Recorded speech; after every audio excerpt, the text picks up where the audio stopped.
Alister, ¿quién se robó los colores? Bueno, ese es otro texto, originalmente, no, yo no sé, no, yo sí sé quién se lo robó.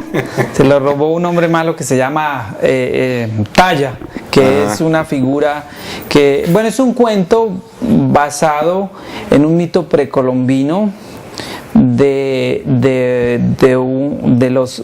varios grupos indígenas del país. Es un cuento infantil. Es un cuento infantil que lo escribí a partir de distintos mitos, como los mitos de la creación de ciertos del mundo, de los animales, de las plantas. Y este libro funcionó y funciona muy bien, y es un libro que se vende y se distribuye en Estados Unidos. Y pues lo que te quiero contar antes de qué trata la historia es todo lo que me tocó que hacer para que ese libro se publicara. Tuve que mandar más de 100 propuestas editoriales. Ah, no, eso ocurre siempre. Bueno, y el trabajo está precisamente en eso, en el cómo se maneja el rechazo. No claudicar. Claro, porque si lo hubiera hecho, entonces el libro estaría ahí metido en un cajón. Entonces la idea era vendérselo a un público estadounidense muy concreto, que eso ya cambia las dimensiones del texto. Entonces me tocó reelaborar y convertirlo a la vez también en un texto didáctico para enseñarle a los estudiantes que están aprendiendo español en este caso, y a partir de un cuento, de ese cuento de quién se robó los colores. Ahora es un cuento muy bello porque está basado en todo un mapa que hice de las regiones de Colombia y que los clasifiqué en distintos colores. Y además estuve en el zoológico de Pereira hace como 2 o 3 días y vi a uno de mis personajes del cuento. Okay. Y es un oso que es propio de esta región, que se llama el oso de anteojos. Sí. Y, y entonces mi oso de anteojos en mi historia, mi personaje cae a la cueva del oso de anteojos. Y el oso de anteojos le presta los anteojos a Are, que es el personaje. Entonces a partir de ahí, pero la idea era usar especies animales y vegetales. Por ejemplo, tengo la Victoria Regia, que está en el río Amazonas, sí. Y el personaje vuela en la Victoria Regia. Cuando les conté a mis hijos esa historia, pensaron que yo estaba borracho, que estaba loco. Porque... Sí. Pero... ¿Ellos ya se lo leyeron? Sí, claro. ¿Qué le dijeron? No, todavía me hablan de esa historia, porque a veces cuando trabajo con los estudiantes, por ejemplo, los pongo a hacer distintas cosas en audiovisuales o con visuales, y que me elaboren la historia a nivel visual, porque como está basada en colores y en ciertas cosas muy visuales, entonces les digo a ellos, bueno, me van a hacer un proyecto con este trabajo. Alister, ¿por qué los sueños de los hombres se los forman las mujeres, Ola? Bueno, eso es algo muy complicado, ¿no? ¿Pero eso es siempre o no todas las veces? Pues yo creo que es que hay una gran historia, ¿no? Eso tiene 2 interpretaciones. Por un lado tiene una interpretación machista, ¿no? Del título que sugiere mi novela, de ser la mujer de alguna manera la culpable de lo que le sucede al hombre, de lo que le pasa. Pero realmente la novela es todo lo contrario, ¿no? Porque es realmente, hay que leer la novela para entender de cómo es que este personaje Virginia enreda a Pedronel, sí. Y a Hans. Bueno, ¿y por qué Pedronel y Hans? Me explico. Si son de aquí de Colombia y se van para Estados Unidos, se van para Nueva York, sí. El uno llama Hans. ¿De dónde acusa usted a Hans? Bueno, estos personajes salen de Medellín. Sí, claro. El viaje inicial es desde Medellín y salen a finales del siglo XIX de 2 familias. Una es de una familia que está... Raizal. Sí. Y otro es hijo de un ingeniero. Ahora, esos nombres no son escogidos así al azar, pero a Colombia a finales del XIX llegaron alemanes. llegaron alemanes, que se establecieron también en Santander y en ciertas regiones. Ahora, todo eso no es una coincidencia, ¿no? Estamos a finales de la industrialización, pero en otros países, y van a venir a trabajar en Antioquia con los ferrocarriles y con las minas. Además se traía maquinaria de Europa, ¿no? Entonces esos personajes salen de toda esa tradición. Entonces no es como una coincidencia que el otro tenga un nombre alemán. Hay ciertas, pero eso pues no, si la gente va a leer eso en un texto de historia, la gente se va a aburrir y la gente eso no le va a importar mucho, pero tú haces muy buena anotación sobre eso. Ahora hay un personaje por ahí metido, que es un personaje que es un ingeniero también, y ese personaje participó de alguna manera en la construcción del Brooklyn Bridge.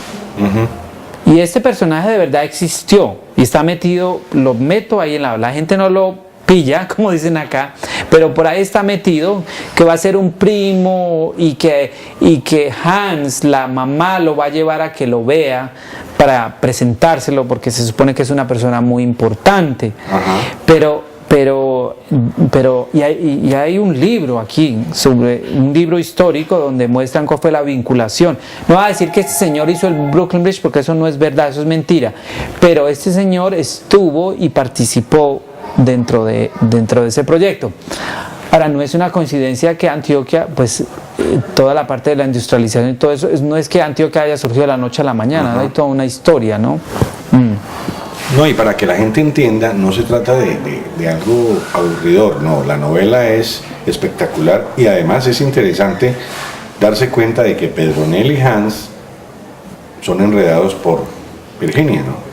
Sí, ahí se forma un triángulo amoroso. Es una parte interesante. Dejémoselo a la gente para que lea el libro, claro, y sepa qué fue lo que pasó con Virginia. A ver si ella se los fumó o no. Bueno, pero usted estuvo en Inglaterra, ¿no? Sí.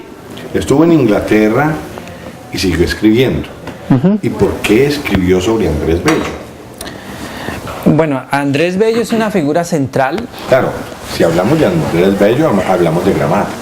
Hablamos de gramática, de lengua, hablamos de periodismo, hablamos de historia, de poesía, fue un hombre polifacético, un hombre que nació en Caracas en 1781 y muere en el 1865 en Santiago de Chile. Y toda su vida, su desarrollo intelectual y formación va a ser realmente en Londres, cuando él se va como asistente de Simón Bolívar, cuando se van a interceder para que Inglaterra ayude a América, a Venezuela y a esta región que era la Gran Colombia en esa parte, para luchar en contra del poder francés y los españoles. Y don Andrés pues ya era bilingüe, entonces por eso es que se lo lleva, porque sabía inglés.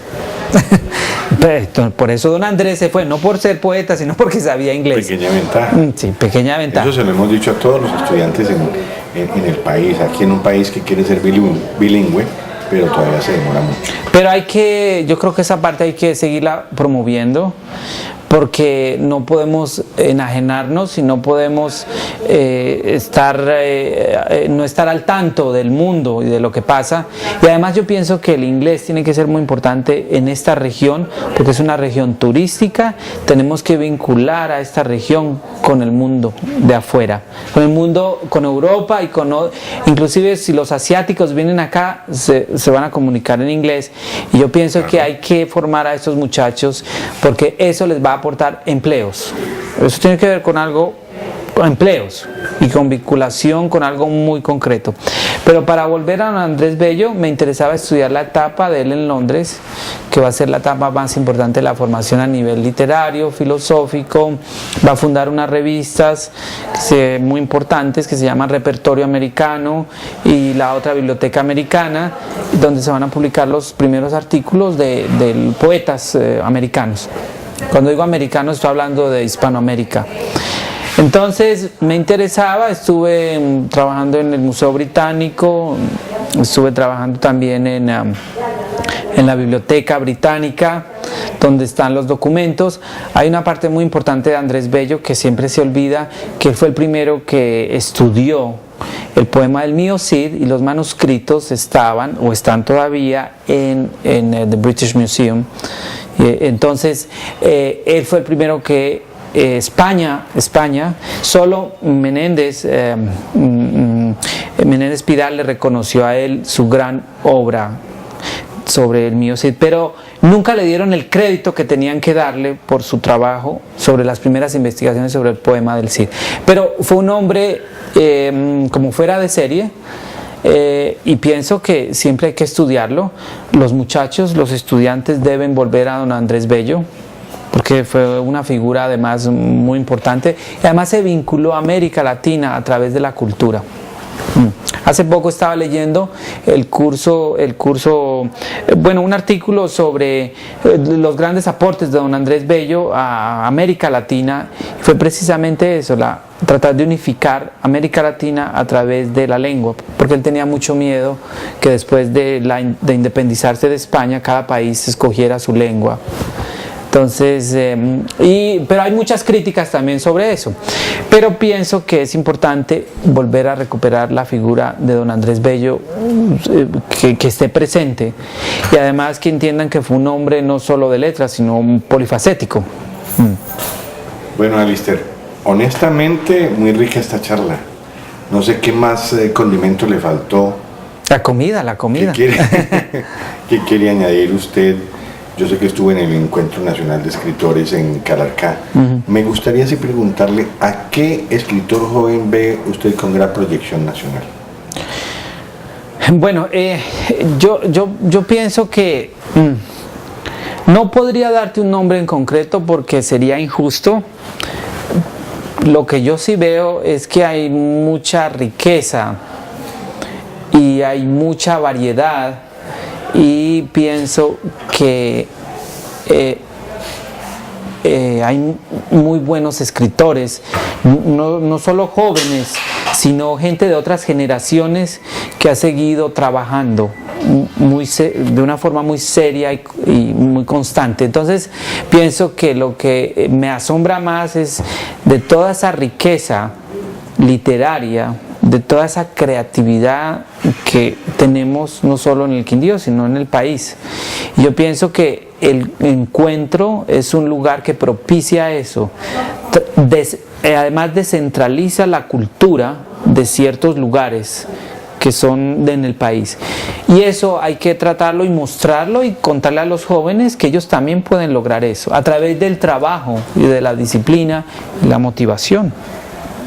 Bueno, Alister, ha sido una charla muy rica.